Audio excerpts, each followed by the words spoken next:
Mulan 2020 is officially 1 year old.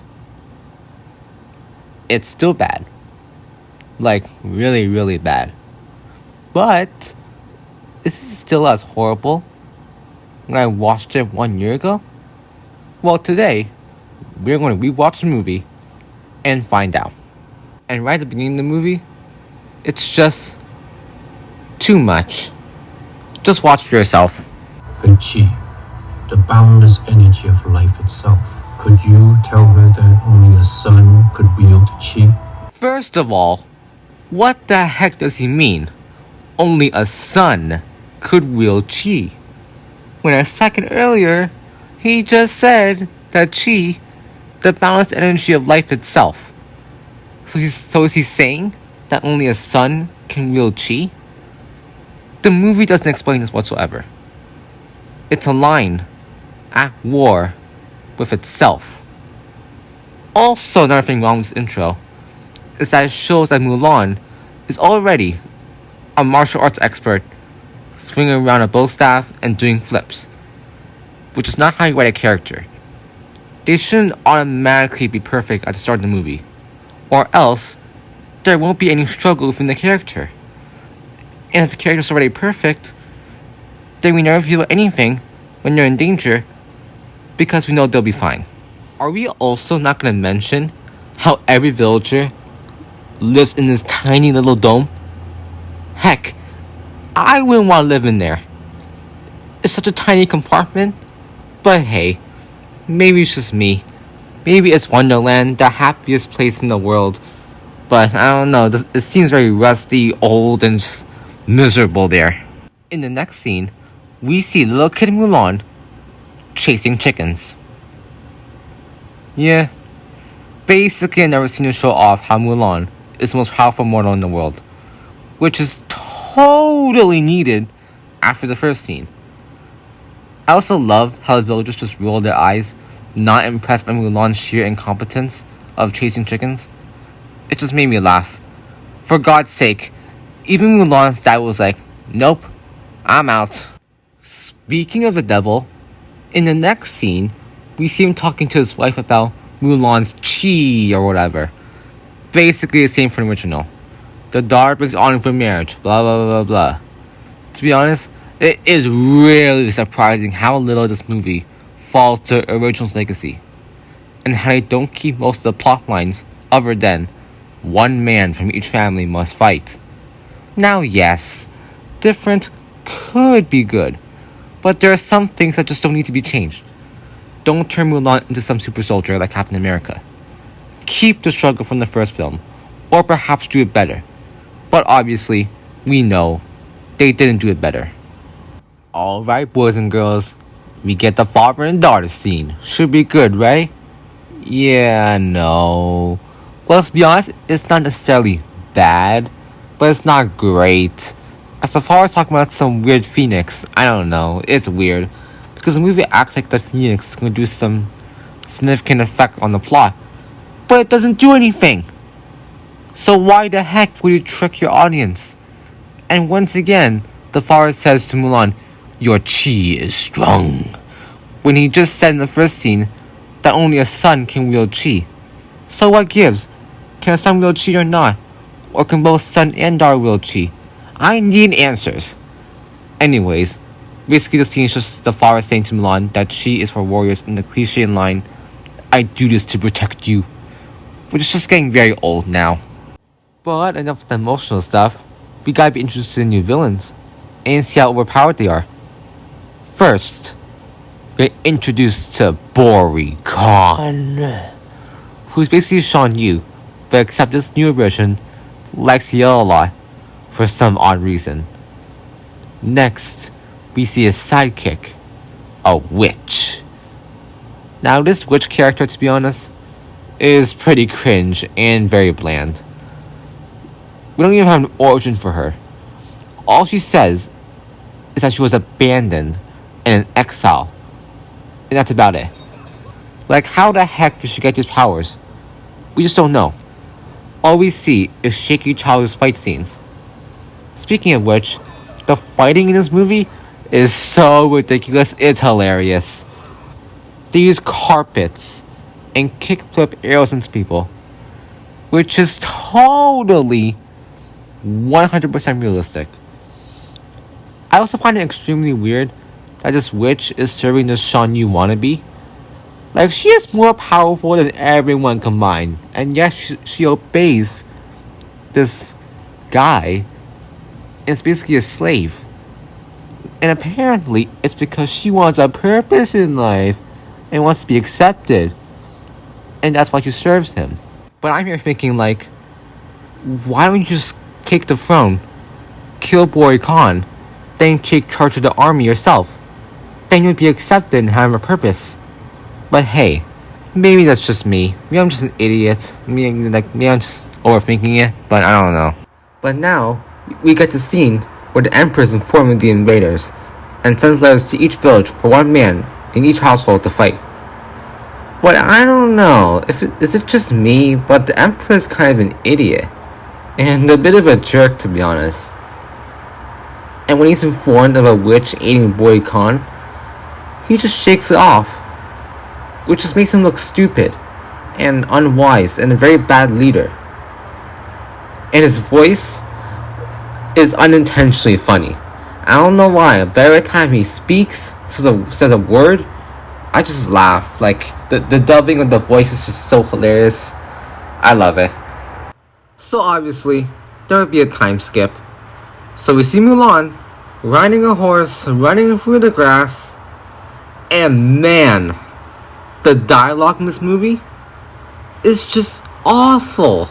It's so sad. Black Queen and I rode alongside, two rabbits running side by side. I think one was a male, one was a female. I also love how her parents interrupt Mulan mid-sentence about the matchmaker finding her a significant other. It's just so unintentionally funny. They saved us from hearing more horrible dialogue. But man, you gotta love the emotionless expression on Mulan's face about marrying a man she doesn't know. Alright, now it's the matchmaker scene. You can't really mess that up, right? Well, Disney somehow did. In fact, it wasn't even Mulan's fault this time. In this version, it's the sister that messes up. And therefore, if one fails, then they both fail apparently. And you might be asking, wait, Mulan has a sister? Yes, she does. And she is probably the most forgettable character in this whole movie.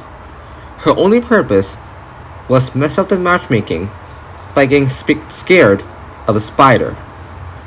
And that's the only thing she does in the plot, being a nuisance.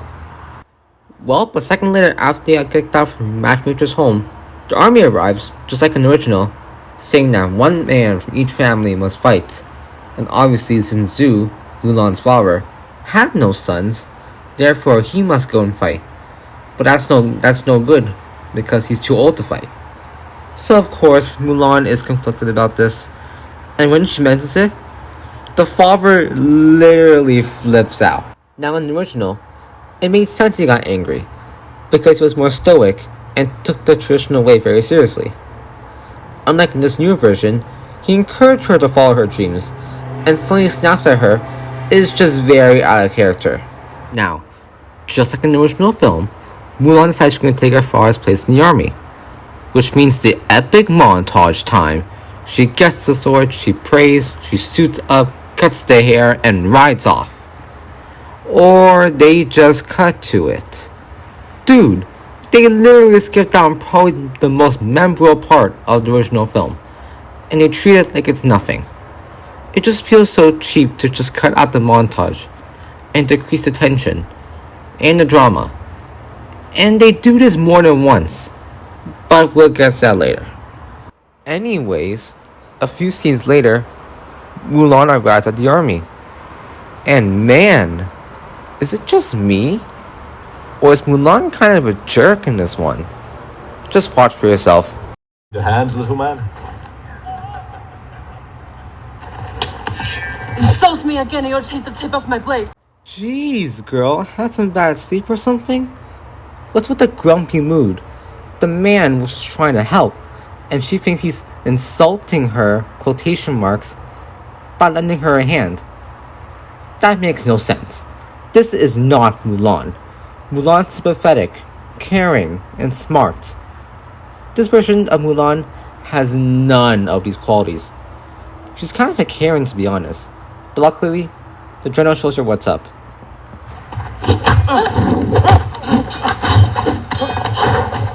Alright, we have reached probably the only comedic scene in the whole movie. When Mulan enters the showers and sees the men just goofing around with Yao's little dingleberries being exposed. Now this is probably the only time when Mulan shows any emotion, and she's extremely grossed out, which is understandable, of course. I also love how she constantly volunteers for night guard duty to avoid the showers. But that's really the only praise I can give to this movie. Okay, I'm glad we're getting out of the way. Probably the most outrageous scene in the whole movie. The training sequence. First of all, it is absolutely insane that they didn't make a new version of I'll Make a Man Out of You. And what makes it worse is that they hint it, but they don't do it. Such as tranquilize a forest but on fire within. For God's sake, you're already making me mad that you don't have a musical number. But you're making it worse by hinting it and just not doing it. And this training sequence is just so bad because Mulan is already practically perfect. So she's basically training to be completely perfect. So there isn't any tension. So basically, the whole training scene is a waste of time. Because we already know what Mulan is capable of. Yes, we do see the other soldiers train, but who cares about them? Oh yeah, by the way, Yao, Ling, and Po are in this movie. And they have nowhere near the charm they had in the original. They're just so bland. Just like Mulan. Basically, almost every character is exactly the same. Lifeless. In fact, the only soldiers I actually like is the general and whatever, I don't know. They're still not great characters, but they're tolerable and actually have a bit of life in their performance, unlike Mulan. Now, for some odd reason, when the soldiers are all training, Mulan is apparently holding back. So you're telling me right now, from the very beginning, she could have lifted the 2 barrels of water. Then why didn't she just do that at the very start? Why? It was most likely added just to make the movie longer, but it makes the movie worse knowing a character is doing something for an unexplained reason.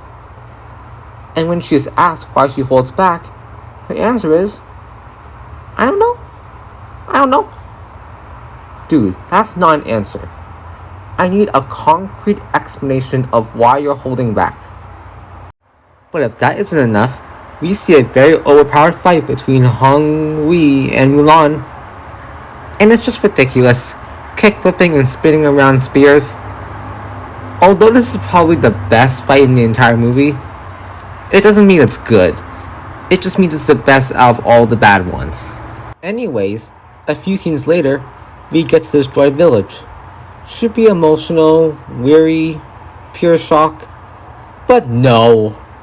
They basically just see it and move on.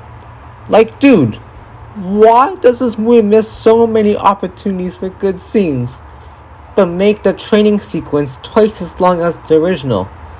And it's not even as good. There isn't any purpose to it. But whatever, let's just move on to the Snow Mountain battle. And man, it's bad. First of all, the fight overall is just extremely unrealistic. You guys have shields, arrows, catapults, horses, and yet you're going all in fighting with your swords. Second of all, it's incredibly stupid how Mulan tricks the enemies to firing at the mountain instead of doing it herself in the original. Third of all, she reveals herself as a woman. This move. And apparently she's doing this because she's not being true to herself and her comrades, which could be a good lesson for different circumstances. If you reveal yourself as a woman, the penalty is death. Everyone knows that, and we understand that. So why on earth would you blow your cover? And what's even more crazy is that the army lets her live, when throughout the whole movie, you're told the penalty is death. And then they just let her go? That's insane. Anyways, a few minutes later, the cringy witch comes back to talk to Mulan, basically saying the cliche line, "We are the same," which is just getting extremely old now. And besides, a smart movie would show us the similarities between the villain and hero without saying it. But also, we just don't get enough scenes with the witch and the Mulan to actually feel anything. This is only the second time they have ever interacted, and the movie only has like half an hour left. But with this new information, Mulan heads back to camp to warn the others, and with very little convincing, they believe her. Like, what? You just expelled her from the army, and now you trust her that quickly? Now for the plot, I knew that they would believe her eventually. But I would have thought it would take at least a little bit longer to believe her and lead the charge to the Imperial City. Which is very weird, because 1 second, she gets kicked out from the army, then a few minutes later, gets promoted to leading the charge. Well, anyways, in the next scene, the Emperor is informed of Boy Khan's attack, and Boy demands him to come to fight him. And this just proves more of the Emperor's stupidity, as he just walks in there, gets ambushed, then got trapped.